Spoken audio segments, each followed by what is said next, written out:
नमस्कार, आप सभी का स्वागत है कृषि नेटवर्क सेशन में। मैं आपके साथ जुड़ रही हूँ दिव्या। और आज जो मैं आपके लिए विषय लेके आई हूँ वो है बाढ़ पश्चात प्रबंधन, पशुओं में होने वाली समस्या, कारण एवं निवारण।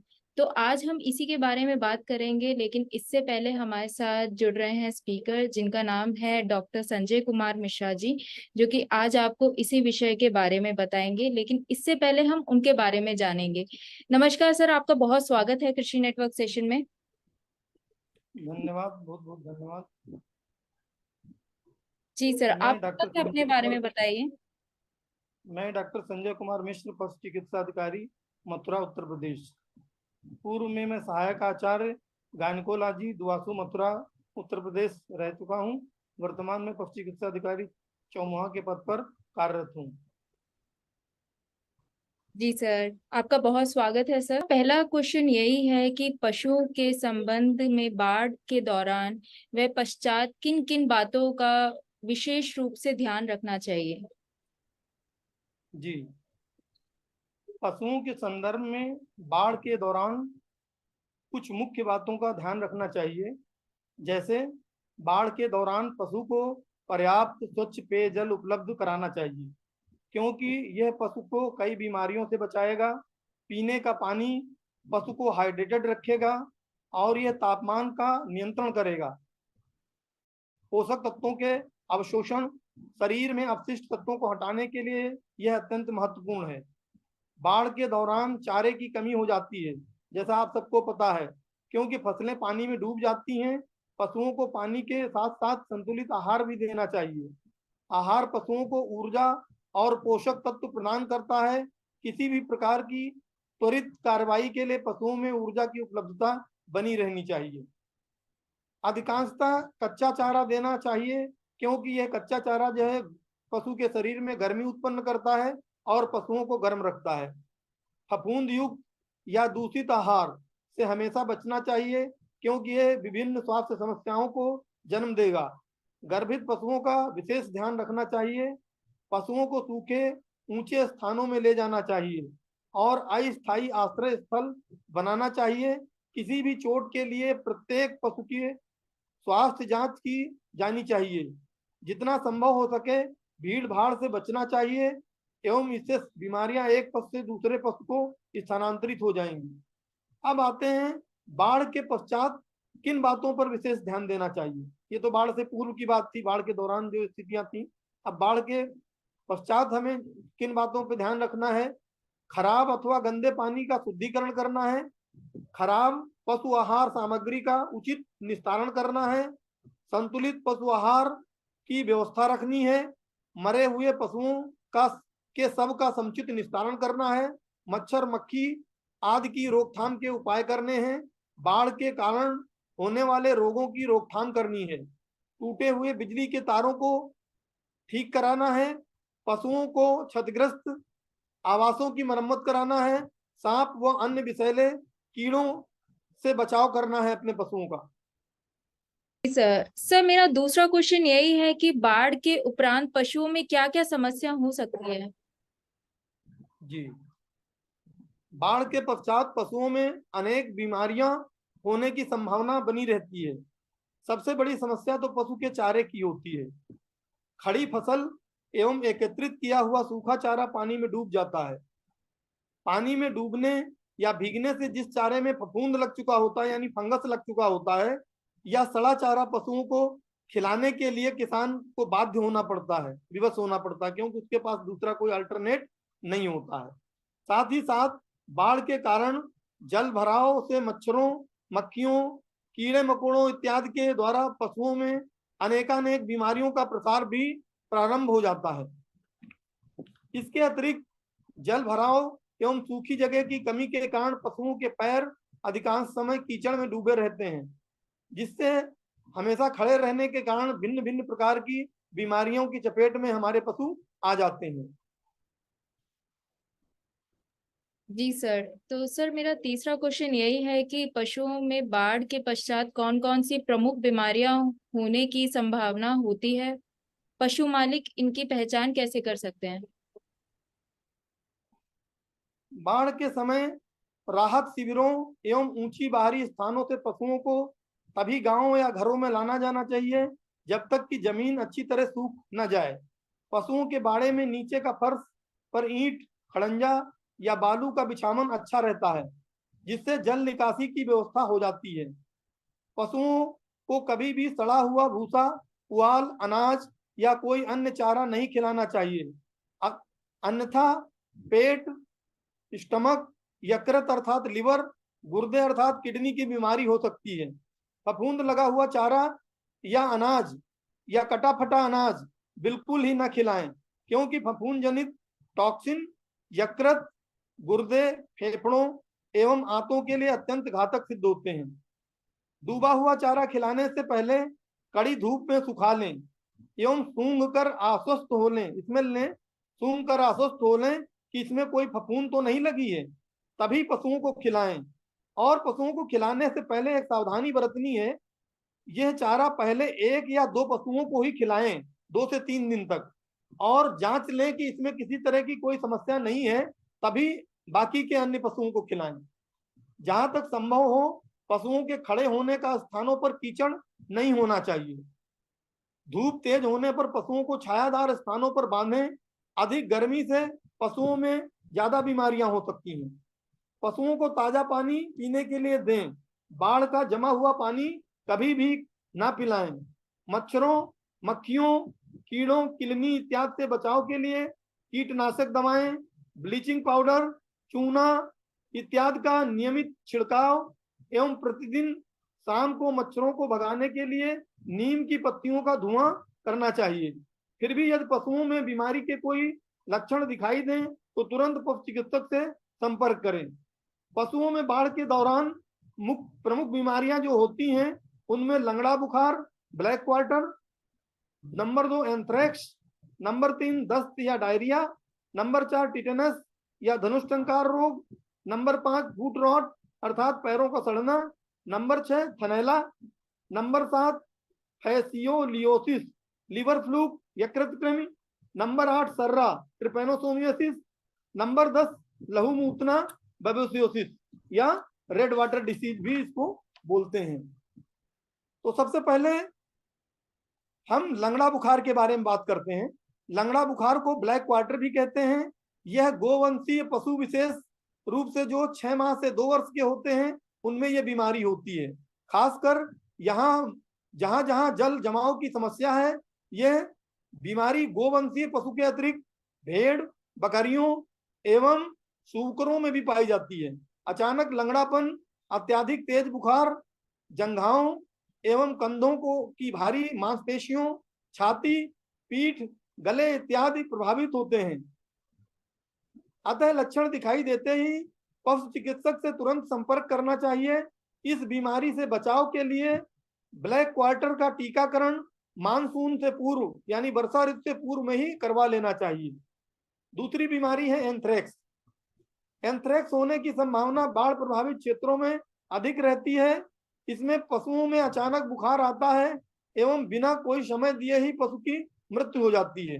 मृत्यु उपरांत मुंह, नाक, कान, योनि और मल द्वार से रक्तस्राव होने लगता है।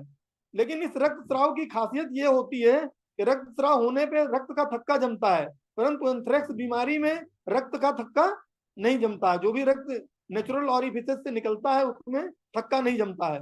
इसके अतिरिक्त पशुओं के शरीर में अकड़, मरने के बाद में अकड़ को राइगर मोर्टिस कहते हैं, जो एंथ्रेक्स से मरे हुए पशु में नहीं पाई जाती है। यदि ऐसा लक्षण दिखाई दे तो तुरंत निकट के पशु चिकित्सक से संपर्क करें एवं मृत पशु को न छुएं तथा पशु चिकित्सक के दिए निर्देशों का पालन करें। इस बीमारी का बचाव एंथ्रेक्स के टीकाकरण द्वारा किया जा सकता है। तीसरी बीमारी होती है दस्त या डायरिया। बाढ़ के उपरांत डायरिया एक सामान्य बीमारी है जो फफूंद जनित चारा, पुआल, भूसा इत्यादि खिलाने से अथवा प्रोटोजोआ या अंतःक्रमियों के संक्रमण से होता है। सर्वप्रथम कोई भी चारा खिलाने से पूर्व सूंघ कर अवश्य जांच लें तथा फफूंद वाला चारा न खिलाएं तथा कृमिनाशक एवं प्रोटोजोआ नाशक दवा पशु चिकित्सक की सलाह पर ही खिलाएं। प्राथमिक उपचार के तौर पर डायरोक पाउडर 30 ग्राम सुबह, 30 ग्राम शाम को 3 से 5 दिन तक देना चाहिए। अगर डायरिया में की तीव्रता है, बहुत तीव्र स्थिति है डायरिया की, तो ये डायरोक पाउडर दिन में 3 बार सुबह दोपहर शाम 3 से 5 दिन तक खिलाना चाहिए, जिससे कि पशु को काफी राहत मिलेगी। अगली बीमारी है टिटेनस। ये बीमारी सामान्य रूप से यदि किसी पशु को बाढ़ के समय घाव रहे तो हो सकती है, बकरी आती है। सबसे पहले जबड़ों में अकड़न होती है, जबड़ों में अकड़न होती है, इसलिए इसका नाम लॉक जा भी है।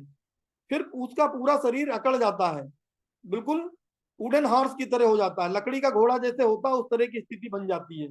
टिटेनस का टीकाकरण हर बरसात के पहले घोड़ों में अवश्य करा लेना चाहिए, क्योंकि घोड़ा जो है टिटेनस के लिए सबसे ज्यादा सेंसिटिव होता है। लक्षण प्रकट होने पर पशुओं को बचाना अत्यंत कठिन हो जाता है। ऐसी स्थिति में पशु चिकित्सक से संपर्क कर तत्काल उपचार शुरू कराना चाहिए। अगली बीमारी है फुट रॉट अर्थात पैरों का सड़ना।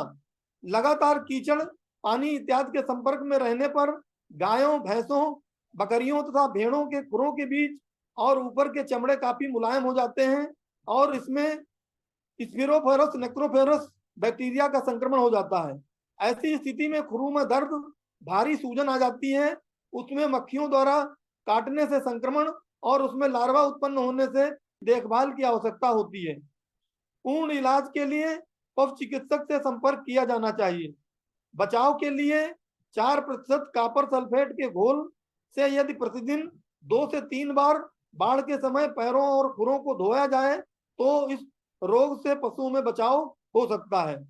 प्राथमिक उपचार के तौर पर चर्मिल जेल और चर्मिल स्प्रे का प्रयोग अत्यंत लाभदायक होता है। इस जेल या स्प्रे को दिन में 3 से 4 बार 5 बार तक प्रयोग कर सकते हैं। अगली बीमारी है थनैला। बाढ़ के समय एवं उसके बाद दुधारू पशुओं में थनैला होने की संभावना काफी बढ़ जाती है।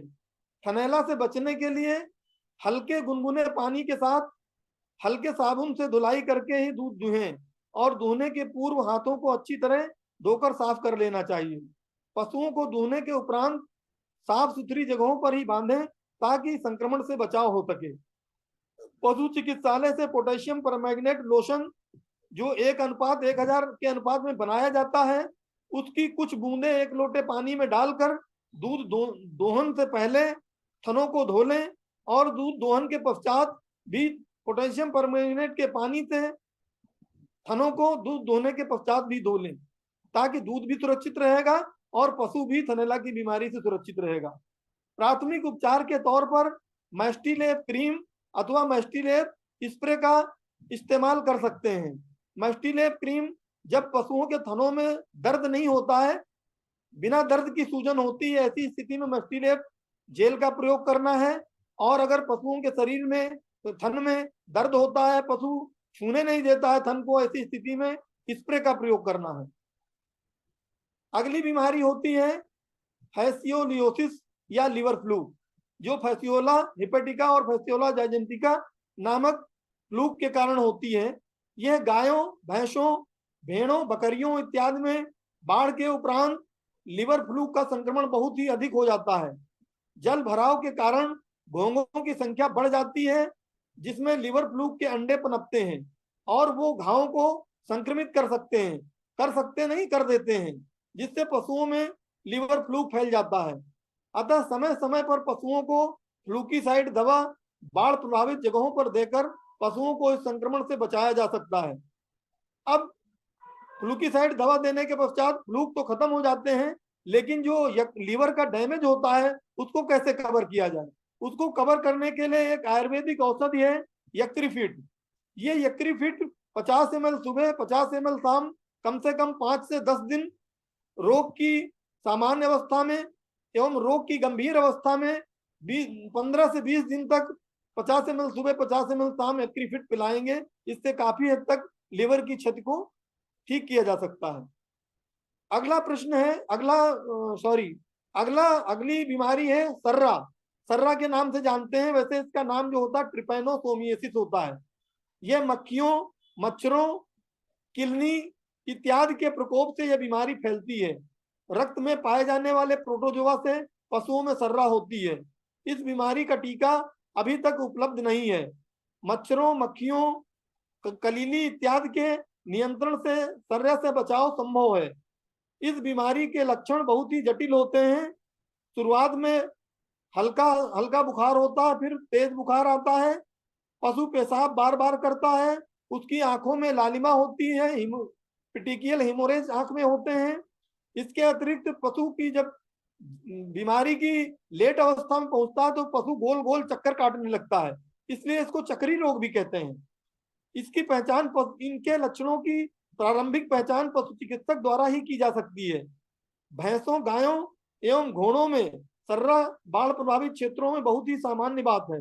इस बीमारी में बुखार अचानक आ जाता है, अतः कोई भी लक्षण प्रकट हो तो तुरंत अपने नजदीक के पशु चिकित्सक से संपर्क करें। अगली बीमारी है बबेसियोसिस। इसको लहू मूतना भी कहते हैं।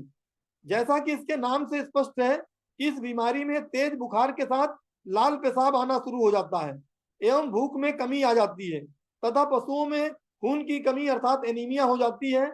ऐसे लक्षण दिखाई देते ही निकट के पशु चिकित्सक से सलाह लेकर उसका तत्काल उपचार कराना चाहिए। डिमीनाजीन एसिचुरेट एक ऐसी दवा है, औषधि है, जो सर्रा में और बबेसियोसिस इन दोनों बीमारियों में अच्छा कार्य करती है, लेकिन इसका प्रयोग पशु चिकित्सक की सलाह के बिना नहीं करना है।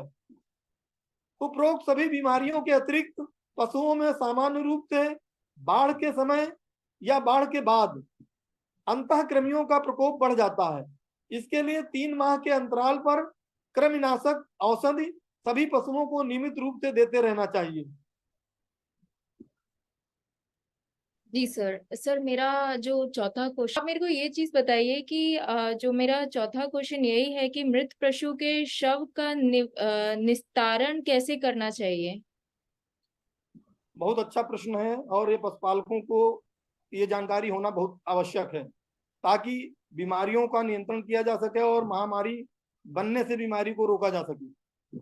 यदि पशु के मृत शरीर का निस्तारण उचित तरीके से नहीं किया जाता है तो वातावरण में अत्यधिक गंध, मक्खियों का खतरा और पीने के पानी का दूषित होना आम बात है, जो कि सामान्य जन जीवन के लिए बहुत बड़ा खतरा है।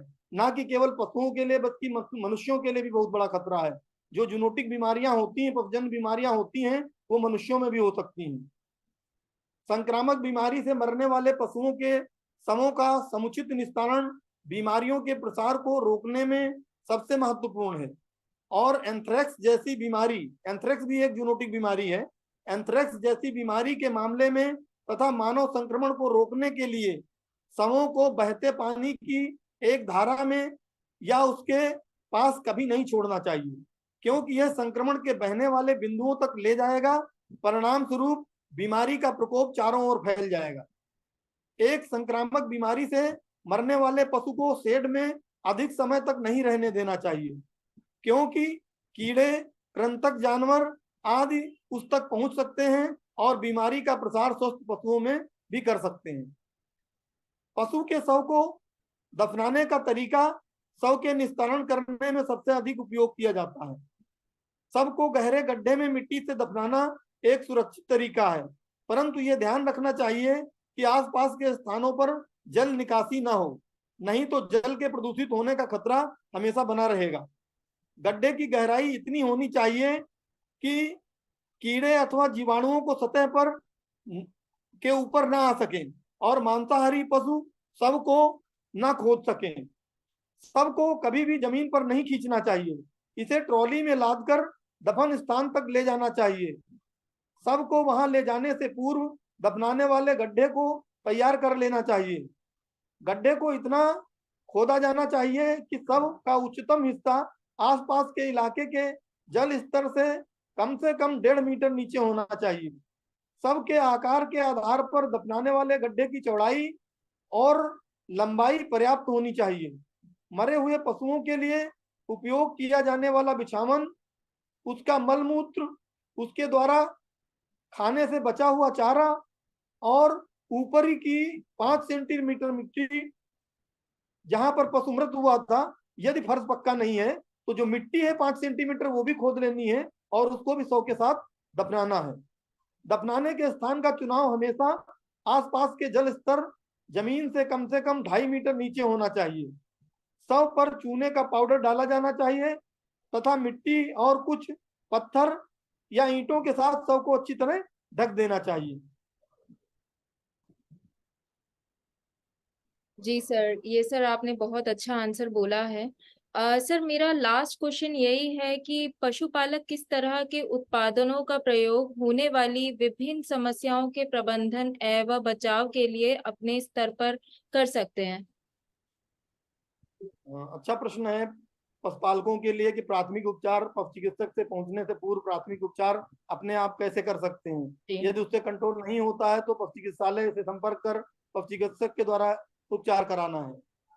तो सबसे पहले हम आते हैं, जो सबसे बड़ी प्रॉब्लम होती है वो होती है डायरिया या दस्त की, जिसके उपचार हेतु डायरोग पाउडर 30 ग्राम सुबह 30 ग्राम शाम को दिन में 30 ग्राम सुबह 30 ग्राम शाम 3 दिन से 5 दिन तक देना है। यदि रोग की तीव्रता है तो इस डायरोग पाउडर की मात्रा को सुबह दोपहर शाम 30-30 ग्राम 3 से 5 दिन तक देना चाहिए। और यदि दस्त अंतःक्रमियों के कारण है तो अंतःक्रमि नाशक औषध भी देनी चाहिए। दूसरा है फुट रॉट अर्थात पैरों का सड़ना। स्वच्छ अथवा कीड़े युक्त स्वच्छ घाव भी हो सकता है फुट रॉट में, और कीड़े युक्त घाव जिसको मैगट वुंड बोलते हैं वो भी हो सकता है। ऐसी स्थिति में चर्मिल जेल या चर्मिल स्प्रे का उपयोग दिन में 3 से 4 बार कर सकते हैं। इससे घाव भी भरेगा और मच्छर मक्खियां भी नहीं बैठेंगी, जिससे घाव की विकरालता नहीं बढ़ेगी। जी थनैला के प्राथमिक उपचार हेतु मैस्टिलेप जेल या मैस्टिलेप स्प्रे का प्रयोग करना है, जो दूध निकालने के पश्चात सुबह शाम करना चाहिए। फैसियोलियोसिस अर्थात लिवर फ्लू की स्थिति में फ्लूकीसाइड दवा देने के पश्चात यक्रीफिट सिरप 50 ml सुबह 50 ml शाम 5 से 10 दिन तक देना चाहिए। बाढ़ के समय में पशुओं में तनाव के कारण रोग प्रतिरोधक क्षमता अत्यंत कम हो जाती है। इसके प्राथमिक उपचार हेतु रेस्टोबॉल 50 ml सुबह 50 ml शाम 5 से 10 दिन तक देना चाहिए। इस रेस्टोबल के देने से पशु की रोग प्रतिरोधक क्षमता बढ़ेगी और उसका तनाव कम होगा। जब रोग प्रतिरोधक क्षमता बढ़ेगी तो बीमारियों से लड़ने की क्षमता अपने आप बढ़ जाएगी और पशु हमारा बीमारियों से सुरक्षित रहेगा। इसके अतिरिक्त एंथ्रेक्स, लंगड़ा बुखार अर्थात बीक्यू और टिटेनस का टीकाकरण मानसून से पूर्व करवा लेना चाहिए। टिटेनस का टीका तो केवल घोड़ों एवं बकरियों के लिए ज्यादा आवश्यक है, जबकि एंथ्रेक्स, बीक्यू और का टीका सभी पशुओं में लगवाना है। जी सर, सर यहाँ पे ही मेरा सेशन यहाँ पे ही खत्म होता है अब। तो धन्यवाद सर, आपने अपना समय दिया और मुझे पूरा यकीन है आप सभी को पसंद आया होगा ये सेशन, जो बाढ़ प्रबंधन के लिए आज हमने जो बात किया। आप अपने पशुओं को कैसे बचा सकते हैं और उसमें होने वाली बीमारियों के बारे में आपको पता चला होगा और आप कैसे निवारण कर सकते हैं उसका, तो उसके बारे में आपको पता चला होगा। तो धन्यवाद सर आपका भी, आपने अपना समय दिया हमें। और जो भी क्वेश्चन होगा आप हमें कमेंट के लिए पूछ सकते हैं, कमेंट में पूछ सकते हैं आप, जो भी क्वेश्चन रहेगा आपका। धन्यवाद सर। Okay, thank you.